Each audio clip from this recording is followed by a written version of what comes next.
Assalamualaikum warahmatullahi wabarakatuh. A'udzubillahi minasyaitonirrajim. Bismillahirrahmanirrahim. Alhamdulillahi rabbil alamin. Allahumma salli ala Muhammadin wa ala alihi wa sahbihi ajmain. Qala Allah Ta'ala fil kitabil karim. A'udzubillahi minasyaitonirrajim. Innallaha yuhibbut tawabina wa yuhibbul mutatahhirin. Sesungguhnya Allah mencintai orang-orang yang senantiasa bertaubat dan senantiasa memelihara kesucian. Kita lanjutkan kajian kita hari ini berkait dengan pentingnya yang namanya kesucian secara lahiriah. Tempo hari kita sudah membahas tentang dari aspek batiniah, yaitu dua kalimat syahadat menjadi dasar diterimanya seluruh amalan di dalam rukun Islam.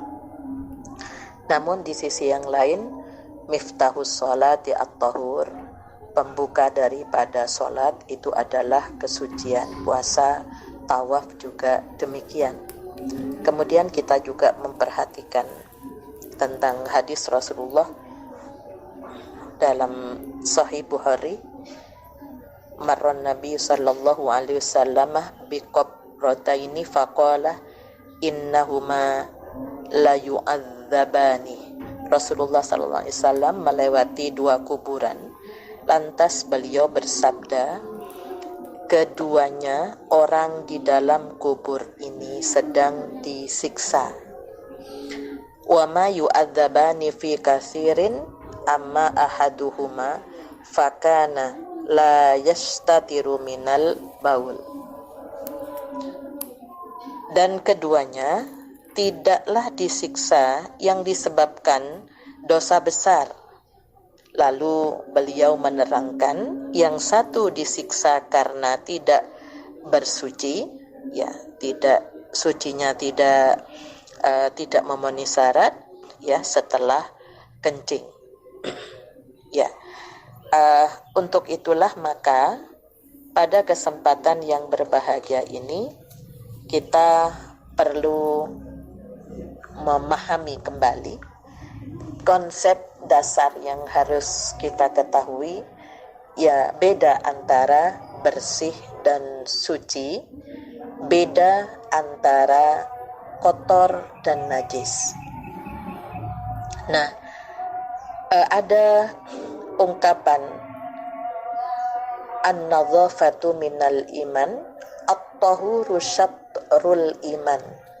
Yang satu menggunakan kata nadhif, yang kedua tahur. Yang nadhif itu lebih pada konteks bersih, sedangkan tahur itu suci, baik dari aspek batiniah maupun lahiriah, jadi lebih luas lagi. Nah, untuk itulah maka ayat 222 surat Al-Baqarah yang saya bacakan tadi itu menggunakan kata tahur. Innallaha yuhibbut tawabina wa yuhibbul mutatahhirin. Di surat Al-Muddatsir, wa thiyabaka fatahhir.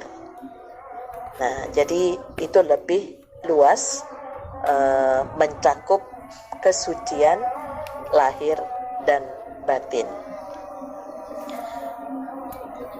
Pada konsep beda antara bersih dan suci itu, kalau bersih itu bisa jadi hanya ukuran manusia, sedangkan suci itu bersih menurut syariat. Jadi yang mengatakan bersih itu adalah syariat.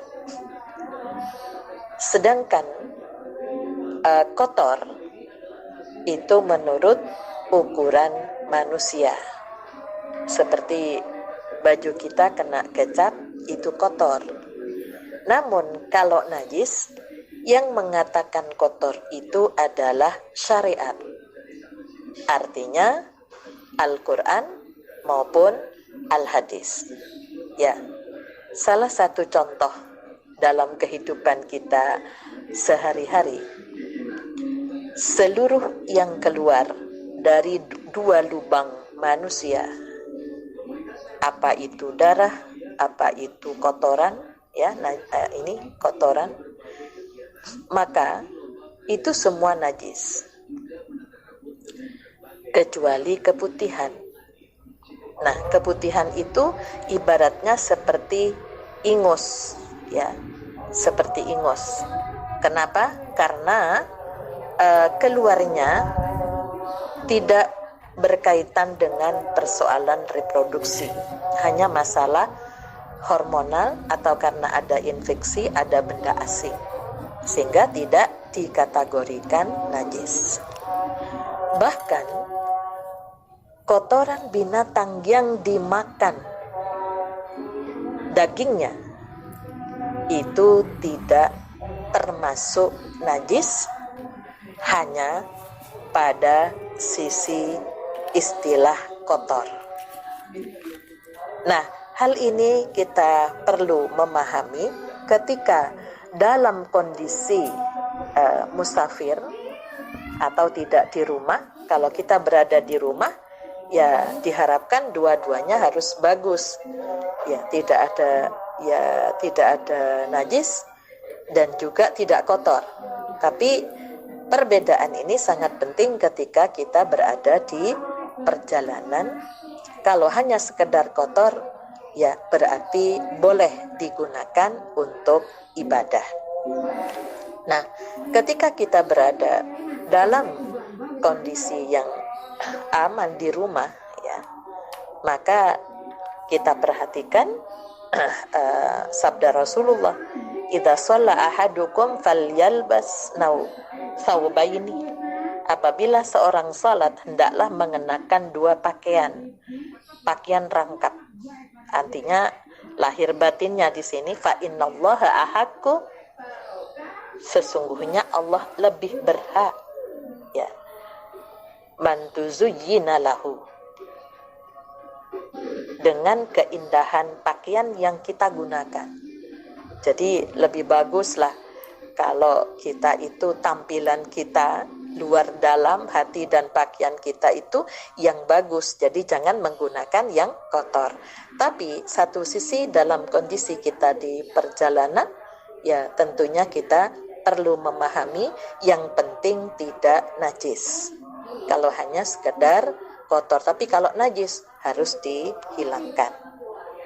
Nah, ini yang pertama. Maka hadis najis itu dikategorikan ada 3. Ada hadis najis berat, ya, karena harus 7 kali mencucinya. Salah satunya ada tanah di situ. Jadi tanah, air sabun 5 kali itu bilasan air yang suci, ya. Jadi suci. Yang ada kan air yang kategori catatan air itu kan ada air mutlak, mustakmal dan mutanajis. Jadi air yang bercampur dengan najis itu tidak bisa digunakan untuk bersuci kecuali yang mengalir.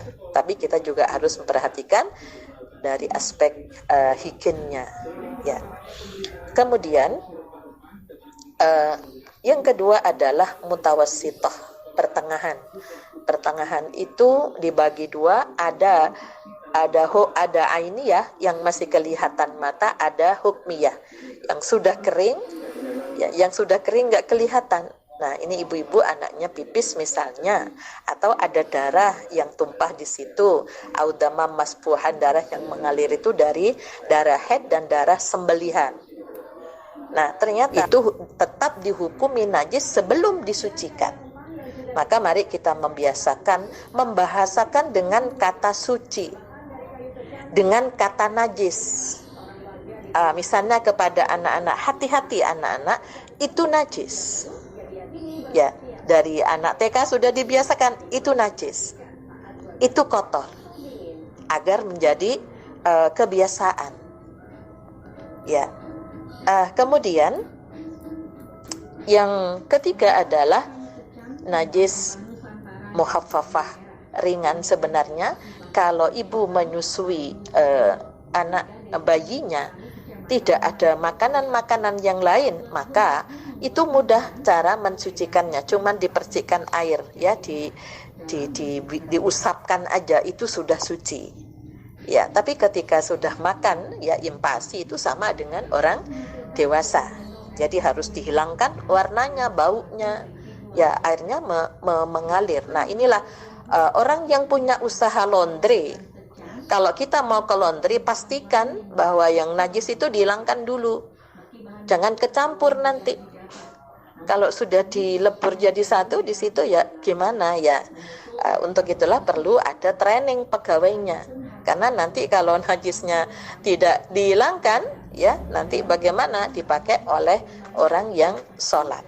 Ya ini secara lahir. Ya maka kita ikut andil. Jadi kita berusaha. Nah kemudian ada yang keempat, najis yang dimaafkan karena sulitnya dikenal. Seperti lagi hujan-hujan atau kita bertamu ke rumah orang, di situ di kursinya ada bekas pipisnya bayi misalnya, kemudian kita nggak tahu ya yang salah siapa, yang tuan rumah, maka disitulah yang dikatakan perempuan kurang agamanya. Hal-hal yang seperti itu harus diketahui dulu. Untuk itulah perlunya sekolah pernikahan, perlunya madrasah perempuan, perlunya madrasah keluarga. Ya, itu dalam rangka jangan sampai perempuan menjadi kepala rumah tangga tapi tidak ngerti mana itu najis, mana itu kotor. Ya, jadi ini yang mana yang suci, mana yang bersih. Nah, jadi kalau sudah saya ada ini yang dulu pernah ada yang anaknya pipis kena pempes cuman diusap sekali. Saya suruh kembali, tolong disucikan lagi.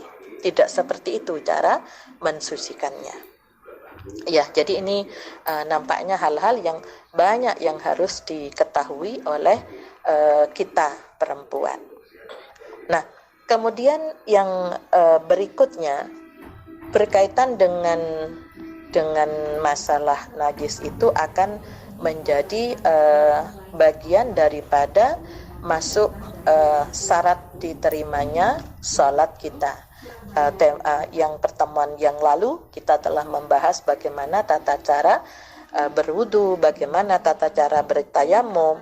Lah ini dari sisi kaitannya mengenal beda antara suci dan bersih, kemudian najis dan kotor. Ya. Nah, mungkin ada beberapa persoalan bagi perempuan ketika mandi, tata cara mandinya pun ya tentunya ada perbedaan sedikit berkaitan dengan mandinya perempuan ya yang haid dan nifas ya.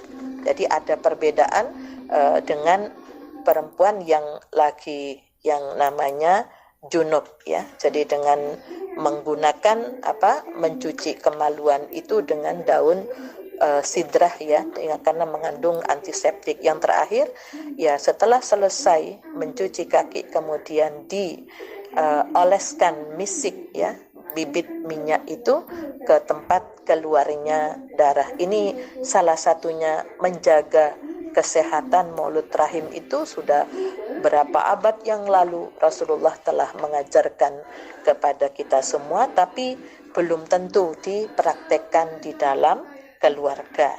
Makanya segala sesuatu kita perlu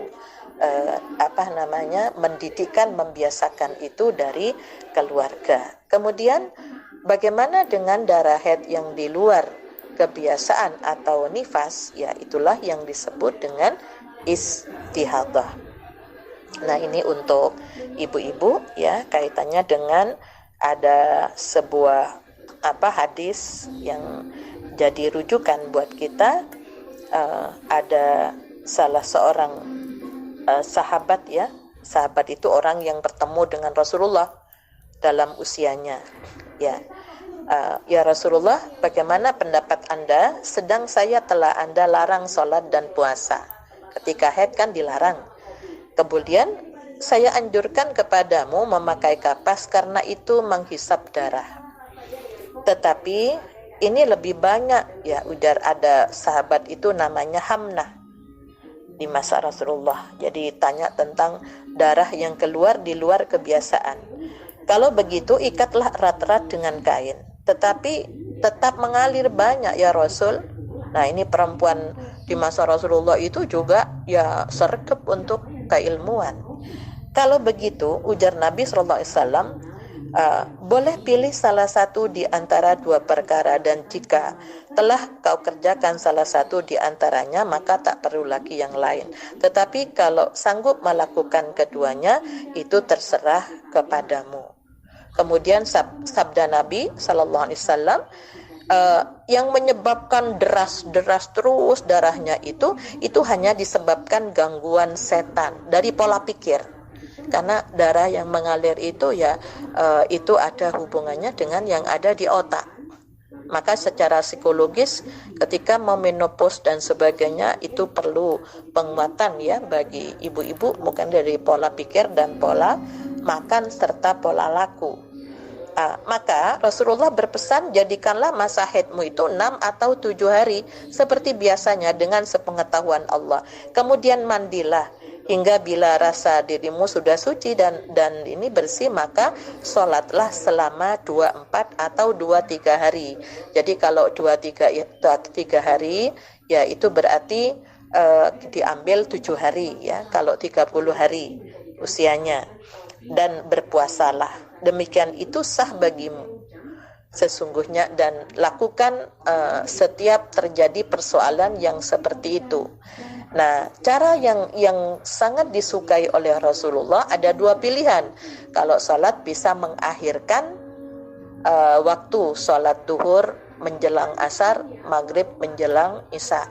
Namun yang disukai oleh Rasulullah yang kedua yaitu menjamak sholatnya.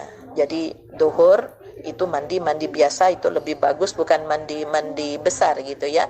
Ya daripada hanya wudu, ya wudu saja boleh, tapi lebih bagus kalau mandi ya. Kenapa? Karena katanya dengan pola pikir orang kalau sudah mandi itu kan lebih tenang ya.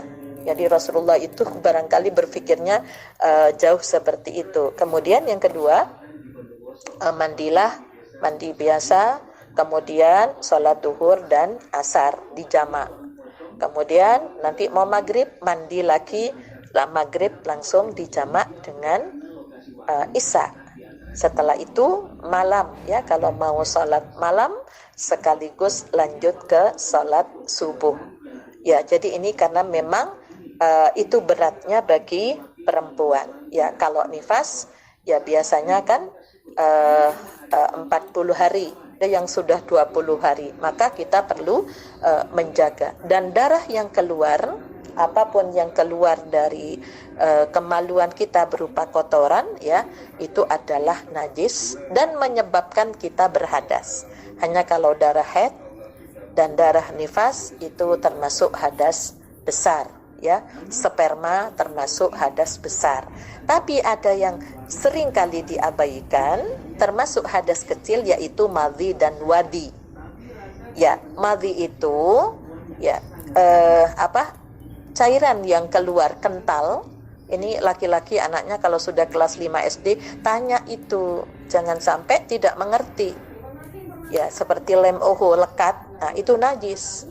Dan itu yang membatalkan wudu. Jadi bukan persentuhan kulitnya, tapi sebabnya mengeluarkan syahwat dari awali dari madi, pelumnasnya itu yang menyebabkan batal, bukan urusan persentuhan. Tapi jarang dibahas secara tuntas masalah itu. Jadi mungkin para ulama ada yang berpendapat persentuhan itu batal karena untuk hati-hatinya saja. Sebenarnya intinya pada keluar madhi, karena madhi itu awal daripada orang lagi ada syahwat kepada lawan jenis, baik laki-laki maupun perempuan. Kalau wadi itu kaitannya dengan kencing, maka perempuan kalau kencing disuruh daham supaya tuntas, karena itu nanti kalau keluar ya itu berarti bagian daripada kencing, itu najis dan termasuk batal wudunya. Kemudian laki-laki disuruh urut, disuruh selentik kan gitu. Nah, ini kaitannya dengan hati-hati. Makanya anak kecil ketika ngajarkan, ayo cepat-cepat jangan, justru tuntaskan dulu.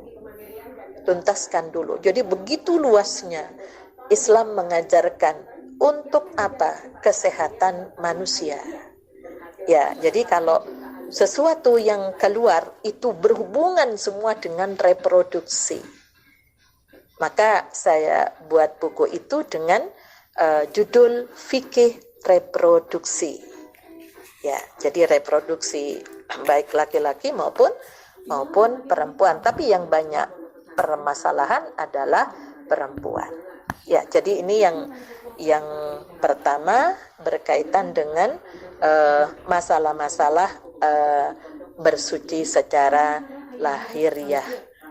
Kemudian yang dari menyangkut masalah lahiriah dan batiniah juga kita perlu memahami surat Al-A'raf dari ayat 25. Jadi setelah Adam tergoda dengan godaan setan itu, kemudian ada kata yang diulang berapa kali itu, ya bani Adam qad anzalna alaikum libasa yuwari. Jadi perhatikan di situ berkaitan dengan pakaian yang kita gunakan, yaitu jangan sampai orang yang mau sholat, mau haji, tapi juga jangan pakai yang terkesan supaya dikatakan menjadi orang yang yang sederhana. Itu tidak boleh. Kita layak berhias justru yang bagus, justru di hadapan Allah, tapi bukan untuk pamer. Makanya baju takwa itu adalah apa yang kita pakai itu diniati dengan benar. Kemudian ada lagi Allah menyuruh hati-hati kepada keturunan Nabi Adam, jangan sampai kegoda setan. Ya. Kemudian juga ya bani Adam di ayat 31, ya khudhu zinatakum inda kulli masjidin. Pakailah pakaianmu yang bagus pada setiap memasuki masjid. Kemudian makanannya juga wakulu wasrobu wala tusrifu. Makan dan minum jangan berlebihan. Jangan berlebihan. Ya, berlebihan tentunya kita sebagai perempuan harus tahu bagaimana cara pola makan itu yang telah diatur juga oleh Al-Quran. Jadi berlebihan, yang ini harusnya tidak boleh ketemu dengan ini, itu akan menyebabkan jadi yang mengandung tepung, yang mengandung gula dan sebagainya, itu kalau sudah berlebihan itu kan nanti akan menjadi persoalan berkaitan dengan kesehatan. Disuruh sahur, karena sahur itu barokah. Kalau kita nggak sahur, walaupun hanya kurma itu bagus insya Allah. Itu nanti akan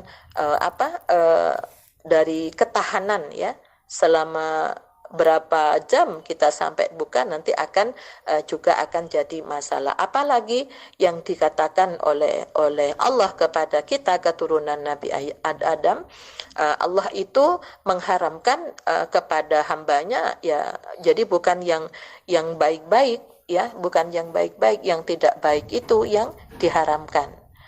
Kemudian apalagi ada ayat 35, wahai anak cucu Adam, jika datang kepadamu Rasul dari kalanganmu sendiri yang menceritakan ayat-ayatku kepadamu, maka barang siapa bertakwa mengadakan perbaikan, tidak ada rasa takut pada mereka dan mereka tidak sedih. Itu poin-poin yang dipesankan Allah pada surat Al-A'raf ayat 26 dan ayat 35. Kemudian di surat An-Nahl, di surat An-Nahl itu berkaitan dengan masalah makanan. Jadi Allah itu dari ayat 65 sampai ayat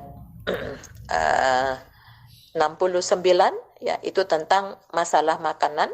Itu ada wa innalakum fil an'ami la ibrah. Jadi ada sebelumnya ada tumbuh-tumbuhan yang ada itu. Kemudian ada ada hewaninya juga ada. Kemudian susu. Kemudian ada wa min samaratin nakhli, buah. Itu harus kita konsumsi. Nah, ini yang kemudian jadikan madu sebagai obat. Jadi madu itu sebagai obat jasmani. sebagai syifa'ul linnas, obatnya jasmani. Artinya untuk preventif, untuk pencegahan yang harus dikonsumsi, yang dibutuhkan oleh badan kita itu dimulai dari tumbuh-tumbuhan, ya, jadi biji-bijian. Kemudian ada juga dari ini ya, yang hewaninya, kemudian ada susu, ada buah berbagai, syifa'ul linnas. Sedangkan rohaninya dalam surat berikutnya, surat Al-Isra, itu makanannya adalah di ayat 78, 79, ya, 80, apa itu? Salat 5 waktu, aqimis salat liduluki syamsi. Kedua, suplemennya kalau itu ada buah, ada susu, suplemennya apa? Wa minal laili fatahajjat bihi nafilatan lak. Apalagi doa. Nah, obatnya apa? Wa nanazzilu minal Qur'an ma huwa syifaa'u wa rahmatul lil mu'minin. Jadi kalau obatnya rohani, ya, obatnya rohani, ya itu Al-Qur'an dikaji, dipahami. Ya, maksud dari ayat kandungan nilai-nilai, ya, itu harus dipahami dengan benar. Ya, kemudian di dalam surat Al-Mu'minun, setelah Allah bercerita tentang karakteristik manusia yang beriman dan khusyuk dalam sholatnya, ada 7 sifat itu yang melekat. Kemudian Allah menceritakan tentang gambaran penciptaan manusia. Kemudian di ayat 18 yang sering dilupakan oleh orang yang beriman, wa anzalna minas sama'i ma'an biqadarin fa askannahu fil ardi wa inna ala dhahabim bihi laqadirun. Allah menurunkan air yang menetap di bumi itu, kemudian Allah menumbuhkan segala yang ada, anggur, kurma. Anggur kurma itu harusnya jadikan gerakan kita untuk selalu adalah kurma dan anggur, jangan hanya nunggu bulan Ramadan. Ya, jadi ayat berapa? 20, ayat 19. Ya, dan kami tumbuhkan tumbuhkan untukmu kebun-kebun kurma dan anggur. Di sana kamu memperoleh buah-buahan yang banyak dan sebagian dari buah-buahan itu kamu makan. Ya, kalau enggak ada, ya pisang tumbuh banyak di Indonesia. Ya, itu juga sebagai gintingnya kalau enggak kesulitan mendapatkan kurma anggur. Kemudian wasyajaratan takhruju min turi sayna atambutu bituhni wasiblil akilin. Dan kami tumbuhkan pohon zaitun yang tumbuh dari gunung Sinai yang menghasilkan minyak dan bahan pembangkit selera bagi orang yang makan. Minyaknya zaitun. Kalau enggak ada minyak kelapa yang kita buat sendiri dari santan itu harusnya. Lah ini yang belum jadi gerakan.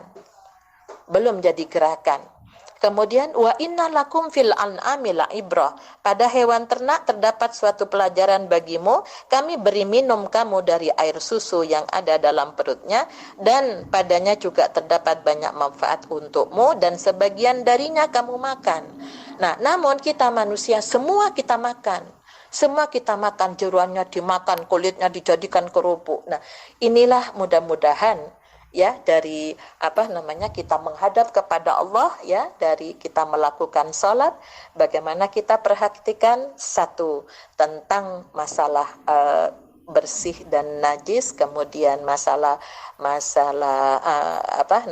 bersih dan suci, kemudian kotor dan najis, kemudian kita juga melihat bagaimana pakaian yang kita gunakan, sumbernya dari mana, ya, kemudian juga kita perhatikan bagaimana apa yang kita makan ini. Nah, itu begitu sistematika karya ilmiah yang dibuat oleh Allah disampaikan kepada Rasul, itu luar biasa. Di surat Al-Isra, setelah An-Nahl Al-Isra, di situ ada 2, jasmani dan rohani manusia harus seimbang makanan yang dikonsumsi. Setelah itu datang temui Allah. Allahu Akbar, Allah Maha Besar, kita ulang-ulang di situ. Kemudian selesai sholat, kita menutupnya dengan Assalamualaikum warahmatullahi wabarakatuh.